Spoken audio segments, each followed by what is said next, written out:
Hello, dear friends. Welcome back in Kautilya Green Board Academy. Previous lecture में हमने बताया था मैट्रिसेस के कॉन्सेप्ट के बारे में और इस वीडियो में हम कवर करेंगे एक्सरसाइज 3.1 को। चलिए शुरू करते हैं।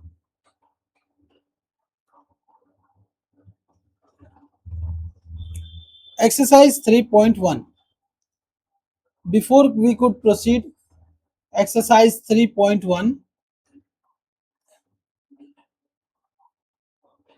Exercise 3.1 matrices. उसके पहले हम एक कॉन्सेप्ट बता देना चाहते हैं जो कि प्रीवियस लेक्चर में हम कवर नहीं कर पाए थे क्योंकि वीडियो काफ़ी लंबा हो गया था। इस वजह से उस कॉन्सेप्ट को उसमें नहीं हमने कवर किया। वो कॉन्सेप्ट क्या है? Equality of matrix. Equality of matrices. दो मैट्रिक्स इक्वल कब होंगे? दो मैट्रिक्स इक्वल कब होंगे इसके बारे में हम देखते हैं। तो matrix A is equal to matrix B कब होगा? सबसे पहले तो इन दोनों मैट्रिक्स का ऑर्डर सेम होना चाहिए।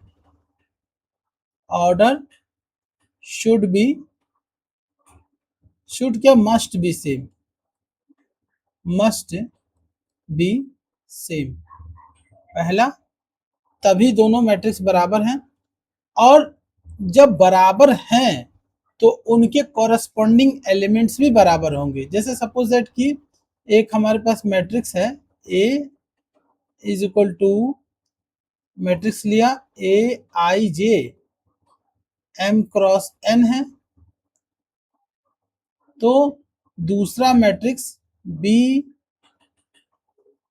Small B I J M cross N. Actually सबसे पहले तो ये ऑर्डर बराबर होना चाहिए दोनों मैट्रिक्स का। और A I J is equal to B I J, A I J is equal to B I J, ये होगा। तब जाकर के दो मैट्रिक्स इक्वल होंगे।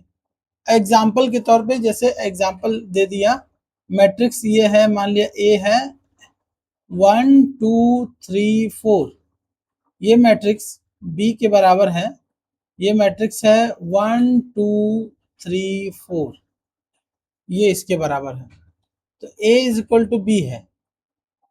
अगर यही एलिमेंट हम एक्सचेंज कर दें, चेंज कर देते हैं थोड़ा सा, ये हम अगर एलिमेंट हम चेंज कर देते हैं, क्या लिख देते हैं इसकी बजाय? ये लिख देते हैं 2 4 1 3। तो इस केस में ये बराबर नहीं है। ऑल्दो कि इनका इनका ऑर्डर बराबर है, ऑर्डर सेम है, 2 क्रॉस 2 ये भी है, 2 क्रॉस 2 ये भी है, लेकिन ये दोनों मैट्रिक्स इक्वल नहीं है। अगर मैट्रिक्स इक्वल होते हैं तो उसके कॉरस्पॉन्डिंग एलिमेंट भी बराबर होते हैं। जैसे एक एलिमेंट ये पोजीशन है, इसी के पोजीशन की ये इसके बराबर होना चाहिए। ये पोजीशन ऐसे है तो ये इसके बराबर होना चाहिए। ये अगर इसके बार ये है तो इस बराबर है मैट्रिक्स, तो ये दोनों इसके बराबर होना चाहिए। तो कॉरस्पॉन्डिंग एलिमेंट्स बराबर होते हैं इक्वल मैट्रिसेस में। ठीक है, चलिए शुरू करते हैं। जैसे अब एक क्वेश्चन ऐसे भी देख लेते हैं कि मैट्रिक्स ए है, एक मैट्रिक्स ए है जिसका ए बी सी डी एक मैट्रिक्स है, और एक दूसरा अनदर मैट्रिक्स है बी जिसमें है ए टू 1 3। तो हम अगर कहें कि ए मैट्रिक्स बी के बराबर है तो कॉरस्पॉन्डिंग एलिमेंट मतलब ए किसके बराबर? ए के, बी इज इक्वल टू 2 के, सी इज इक्वल टू 1 के, और डी बराबर 3। ये कॉरस्पॉन्डिंग एलिमेंट्स इनके बराबर होंगे। यही है इक्वलिटी ऑफ मैट्रिसेस का कॉन्सेप्ट। चलिए शुरू करते हैं एक्सरसाइज 3.1।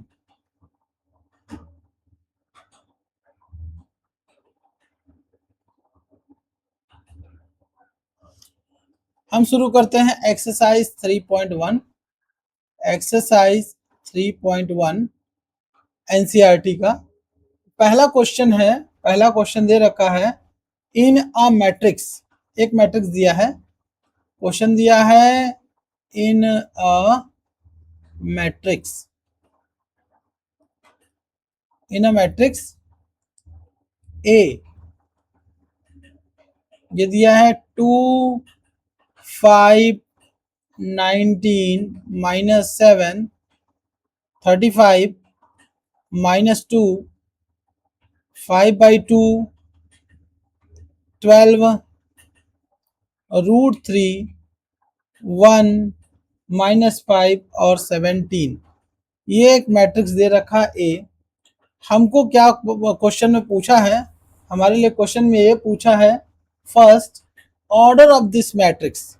पहले क्या पूछा है, ऑर्डर ऑफ दिस मैट्रिक्स। इसका ऑर्डर क्या होता है, ऑर्डर हमने बताया था, ऑर्डर m क्रॉस n से डिनोट करते हैं। m क्रॉस n ऑर्डर है। m is number of rose, and this is what, number of columns. ये होता है। तो इस मैट्रिक्स में हम नंबर ऑफ रोज गिनती करें तो ये एक रो हो गया, एक दूसरा रो हो गया, ये तीसरा रो हो गया। तो पहला आंसर है ऑर्डर ऑफ मैट्रिक्स कितना हो जाएगा, रोज इंटू कॉलम होता है। रो की संख्या 3 है और कॉलम की संख्या देख लेते हैं। कॉलम ये एक, ये दूसरा कॉलम, ये तीसरा कॉलम एंड लास्ट में चौथा कॉलम। मतलब रोज की संख्या 3 है और कॉलम्स की संख्या 4 है। देयरफॉर ऑर्डर ऑफ मैट्रिक्स कितना हो जाएगा, 3:4। Second is number of elements कितने हैं। हर एक नंबर ये है जो पोजीशन बताया जा रहा है, ये क्या है, ये जो है वो क्या है, और ये इसका एक एलिमेंट है, इसका एक एलिमेंट है। तो हमारे पास एलिमेंट कितने हैं, 1 2 3 4 5 6 7 8 9 10 11 12। ऑर्डर ऑफ मैट्रिक्स के जो मल्टीप्लाई करेंगे वो भी वही आता है। 3 4 जा कितना हो जाएगा, 12। Therefore the number of elements, number of elements कितना हो जाएगा, 12 हो जाएगा। नेक्स्ट क्वेश्चन दे रखा है राइट द एलिमेंट्स A11। देखो हमको एलिमेंट, थर्ड क्वेश्चन क्या कह रहा है, हमको एलिमेंट्स के बारे में लिखना है। कौन कौन सा, A13 A21 A33 A24 A23।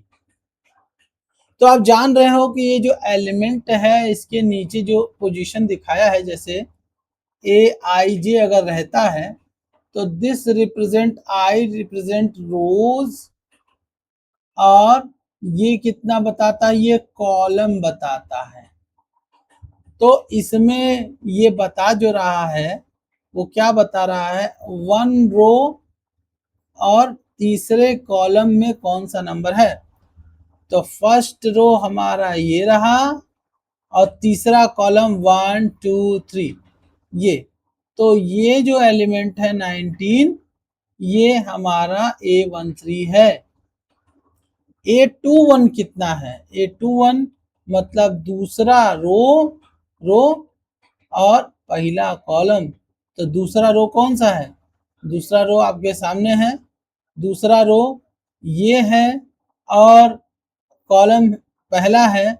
तो पहला कॉलम में ये नंबर है 35। तो हमारा आंसर कितना हो गया, 35। ये है थर्ड रो थर्ड कॉलम। तो पहला रो ये, दूसरा ये और तीसरा ये, तीसरा रो तीसरा कॉलम। तो कॉलम संख्या 1 2 3। तो ये जो एलिमेंट आया -5, तो A33 की वैल्यू हो गई -5। जरा A24 के बारे में विचार कीजिए, यह वही तरीके से है, दूसरा रो चौथा कॉलम। दूसरा रो कौन सा है, दूसरा रो आपके सामने है, ये वाला रो क्या है, दूसरा रो है, चौथा कॉलम 1 2 3 4, 1 2 3 4, ये 12 हो गया। हमारा आंसर कितना हो गया, 12।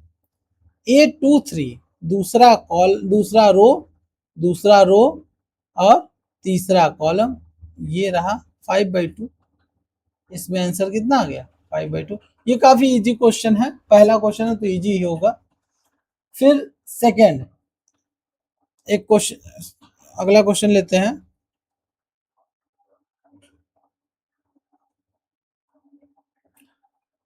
कह रहा, चलिए अगला क्वेश्चन लेते हैं। ये क्वेश्चन नंबर 2 है। क्वेश्चन क्या कह रहा है, ये कह रहा है if a matrix has 24 elements. कह रहा है if a matrix has 24 elements, अगर 24 एलिमेंट्स है तो what are the possible orders, what are the possible orders, कितने पॉसिबल ऑर्डर्स हो सकते हैं यदि 24 एलिमेंट्स हैं तो। और इसके बाद लिखा है कि क्या होगा जब 13 एलिमेंट्स हो, 13 एलिमेंट्स हो तब क्या होगा, व्हाट इफ 13 एलिमेंट्स। मतलब इसमें दो क्वेश्चन पूछ रखा है, क्वेश्चन नंबर 2 में ये क्या है, अच्छा 24 एलिमेंट्स है तो आप सोचो कि हमको क्या बना सकते हैं, एक ऐसा मैट्रिक्स जिसमें 24 रोज हो और एक कॉलम रहे, ये हो सकता है। या जस्ट रिवर्स, एक रोज रहे 24 कॉलम हो। इसका फैक्टराइजेशन कैसे कैसे हो सकता है, ये 12 हो, 12 रो 2 हो, 12 रोज 2 कॉलम्स और 2 रोज 12 कॉलम्स। और क्या हो सकता है, 6 इंटू 4 और 4 इंटू 6, ये हो सकता है। और क्या हो सकता है, 8 इंटू 3 इंटू 8, ये भी हो सकता है। और क्या हो सकता है, और कोई संभावना, 12 इंटू 2 ये हो गया, 24 इंटू 1 ये भी हो गया, 1 इंटू 24 ये भी हो गया। तो ये इतने ऑर्डर्स इसके देखने को मिलते हैं। और क्या हो सकता है, 12, ठीक है। तो हमारे पास जो है इतने ऑर्डर्स मिले हैं, इतने ऑर्डर्स मिले हैं जिससे हम कह सकते हैं कि 24 एलिमेंट्स के साथ इतने ऑर्डर्स बनाए जा सकते हैं। और 13 एलिमेंट्स के बारे में सोचो, जब हमारे पास एलिमेंट्स की संख्या 13 रहे तो 13 में क्या पॉसिबल हो सकता है, एक रो 13 कॉलम और 13 रोज एक कॉलम। तो यही दो पॉसिबिलिटी है जो हम देख सकते हैं कि ये बन सकता है, बाकी कोई संभावना हमको दिखाई नहीं पड़ती है। इसी तरह से अगला क्वेश्चन है, इसी का एकदम सिमिलर इसी तरह का क्वेश्चन है जिसको आप स्वयं से लगा सकते हैं, क्योंकि इसमें ऑर्डर के बारे में पूछा है अगले भी क्वेश्चन में। तो ऑर्डर जैसे कि इसमें है 18 एलिमेंट्स दे रखा है, कि अगले क्वेश्चन में कह रहा है व्हाट अबाउट 18 एलिमेंट्स। तो 18 एलिमेंट्स में क्या कर सकते हैं, 2 इंटू 9 कर सकते हैं, पहले तो 18 इंटू 1 भी कर सकते हैं और 1 इंटू 18 कर दिया, 2 इंटू 9 9 इंटू 2 कर दिया। और क्या हो सकता है, 6 इंटू 3 इंटू 6 भी हो सकता है। और कुछ हो सकता है नहीं, बिल्कुल इतना ही ऑर्डर हमारे पास पॉसिबल दिखाई पड़ रहे हैं, जिससे कि हम कह सकते हैं कि 18 एलिमेंट्स के साथ ये ऑर्डर पॉसिबल हो पाएगा।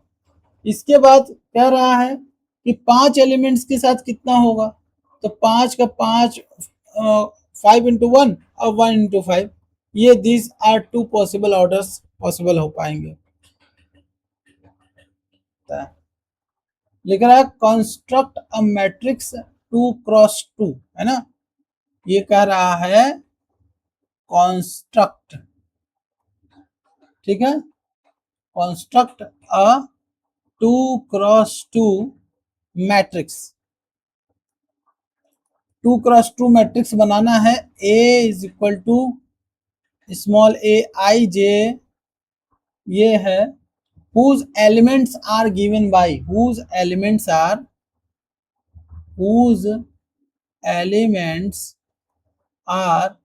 Given by. देखो क्या दिया है, हमको एक 2x2 का मैट्रिक्स बनाना है। जब 2x2 का मैट्रिक्स बनाना है तो सपोज दैट कि हम क्या करते हैं, मान लिया एक 2x2 का मैट्रिक्स है, इसको लिख सकते हैं A11, A12, A21 और A22। This is a matrix which has order 2x2। हर एक एलिमेंट का अपना पोजीशन है। जैसे यहाँ पे हम कहते क्या है, जैसे ए आई जे है तो आई की वैल्यू यहाँ पे 1 है और जे की वैल्यू कितना है, 1 है। यहाँ आई की वैल्यू 1 है और जे की वैल्यू 2 है। यहाँ आई की वैल्यू 2 है और जे की वैल्यू 1 है। यहाँ आई की वैल्यू 2 है और जे की वैल्यू भी 2 है। तो ये अलग अलग पोजीशन बताता है, ये अलग अलग पोजीशन बताता है। तो कंस्ट्रक्ट ए 2x2 मैट्रिक्स, ये दिया है matrix A I J, whose elements are given by, हमारे पास गिवन क्या दिया है, एलिमेंट्स कैसा होना चाहिए वो बता रहा है। ये बता रहा है कि आई प्लस जे का होल स्क्वायर बाई 2 ऐसा होना चाहिए। अच्छा, जब इस तरह का होना चाहिए तो आप ये देखो कि हमको यदि 2x2 का मैट्रिक्स बनाना है यूजिंग दिस, तो हम क्या कर सकते हैं, हम ये करेंगे क्या, जैसे A11 कैलकुलेट करते हैं, A11 कैलकुलेट करते हैं तो I की जगह 1 है और J की जगह 1 है, तो I की जगह 1 और J की जगह 1, ये स्क्वायर बाई 2, मतलब 2 का स्क्वायर 4 बाई 2 कितना हो गया, 2। तो A11 की वैल्यू हमारा क्या हो गया, A11 की वैल्यू हो जाएगा 2। इसी तरीके से A12 की वैल्यू निकालते हैं, मतलब I बराबर 1 और J बराबर 2। तो I बराबर, देखो हम लिखते हैं A12 लिखें तो I बराबर 1 प्लस J बराबर 2 का स्क्वायर बाई 2, यह 3 का स्क्वायर 9 बाई 2, ये रहा। इसी तरह से A21 करोगे तो आप आएगा I की वैल्यू यहाँ पे 2 है और J की वैल्यू कितनी है, 1 है, तो I की वैल्यू 2 प्लस J की वैल्यू 1 स्क्वायर बाई 2, मतलब 3 का स्क्वायर 9 बाई 2 हो गया। और इसी तरीके से A हो गया आपका A22 हो जाएगा 2 प्लस 2 का स्क्वायर बाई 2, 2 प्लस 2 4 का स्क्वायर करेंगे 16 बाई 2 कितना हो जाएगा, 8। तो हमारे पास ये बन गया है। अब मैट्रिक्स बना लेते हैं इसको। इसी तरीके से ये 9 बाई 2 हो गया और A21 इज इक्वल 9 बाई 2 हो गया और ये कितना 8 हो गया। ये this is a matrix, we have constructed the matrix using this formula. ये फार्मूला है, आई और जे का वेरिएशन हमने रखा है और हमने एक मैट्रिक्स पाया है जिसका ऑर्डर 2x2 है। इसी तरीके से सेकंड दे रखा है क्वेश्चन। सेकंड क्वेश्चन क्या दे रखा है, देखिए सेकंड क्वेश्चन दे रखा है A I J is equal to I by J. तो यहाँ पे हम फिर उसी तरीके से A11 कैलकुलेट करते हैं। A11 कैलकुलेट करेंगे तो ऐसे करेंगे 1 by 1 is equal to 1। A12 करते हैं तो I बराबर 1, J बराबर 2, तो आ गया 1/2। A21 I बराबर यहाँ पे 2 है और J बराबर 1 है, I बराबर 2, ये यहाँ पे हमने रखा i बराबर 2, तो 2 रखेंगे और j बराबर कितना 1, तो आ जाएगा 2। जरा a22 की बात करें तो i बराबर 2 रखेंगे, j बराबर 2, 2/2 इज इक्वल टू कितना हो जाएगा 1। ये आ गया। तो हमारे पास इस फॉर्मूले का इस्तेमाल करके हमने एक मैट्रिक्स बना लिया है। वो मैट्रिक्स है 1, 1/2, 2, 1। ये मैट्रिक्स है यूजिंग दिस फॉर्मूला। इसी तरीके से तीसरा क्वेश्चन है ना। अब इसी तरीके से क्या है, तीसरा क्वेश्चन है। तीसरा क्वेश्चन क्या है देखो, फार्मूला अब इसका दूसरा ना, फार्मूला ये हो गया, ये दूसरा हो गया, और ये है थर्ड। थर्ड क्या है, कह रहा है ए आई जे बराबर आई प्लस 2j का होल स्क्वायर बाई 2। तो यहाँ पे जैसा कि ऊपर देखे थे हम a11, ये a11 था जो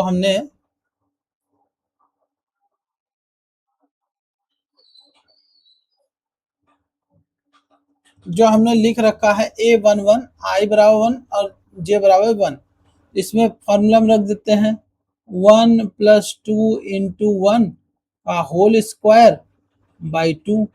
ये हमने कैलकुलेट किया a11, तो आया कितना 1 + 2 = 3/2, 3 का स्क्वायर 9/2। ये a11 आया, ये हमारा क्या आया a11 आया।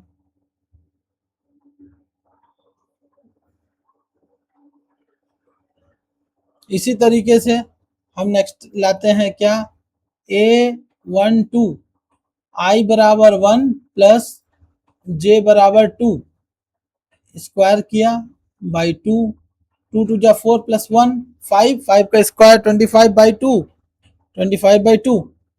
अब तीसरा है a21, i बराबर 2 प्लस j बराबर 1 का होल स्क्वायर बाई 2, 2 2 2 1 2 प्लस 2 4, 4 का स्क्वायर के 16/2 करेंगे तो कितना आएगा 8। नेक्स्ट कितना आएगा a22, तो a22 करोगे तो 2 + 2 × 2 का स्क्वायर बाई 2, 2 2 जा 4, 4 + 2 6 का स्क्वायर का 36/2 कितना हो जाएगा 18। अब हम कंस्ट्रक्ट कर देते हैं a11 की जगह रख देते हैं कितना 9/2, ये 9/2 हो गया। a12 कितना हो गया 25/2 हो गया। a21 कितना हो जाएगा 8 हो गया। a22 कितना हो जाएगा 18 हो गया। तो इस तरीके से हमने एनसीईआरटी के क्वेश्चन नंबर 4 तक के सारे क्वेश्चन को सॉल्व कर लिया है। आने वाले जो क्वेश्चंस हैं वो क्वेश्चन नंबर 5 से शुरू होकर के 10 तक अगले पार्ट में कवर किया जाएगा। तब तक के लिए जो भी समस्या हो आप कमेंट बॉक्स में ज़रूर कमेंट करें, जिससे हम उसका आंसर कर सकें। किसी भी कॉन्सेप्ट को दोबारा पढ़ाना हो या किसी भी प्रकार को कॉन्सेप्ट को फिर से रिवाइज करना हो, उसको भी कमेंट करें, हम उसको अगले पार्ट में ज़रूर कवर करने की कोशिश करेंगे। तब तक के लिए धन्यवाद। चैनल को सब्सक्राइब कीजिए और लोगों को भी इसको रिकमेंड कीजिए। इसमें हम एनसीईआरटी के सारे क्वेश्चंस को सॉल्व करेंगे, सारे कॉन्सेप्ट को सॉल्व करेंगे, हर एक क्वेश्चन को सॉल्व करने की कोशिश करेंगे। तब तक के लिए धन्यवाद। कीप स्टडिंग और हमारे चैनल को जरूर सब्सक्राइब करें। धन्यवाद।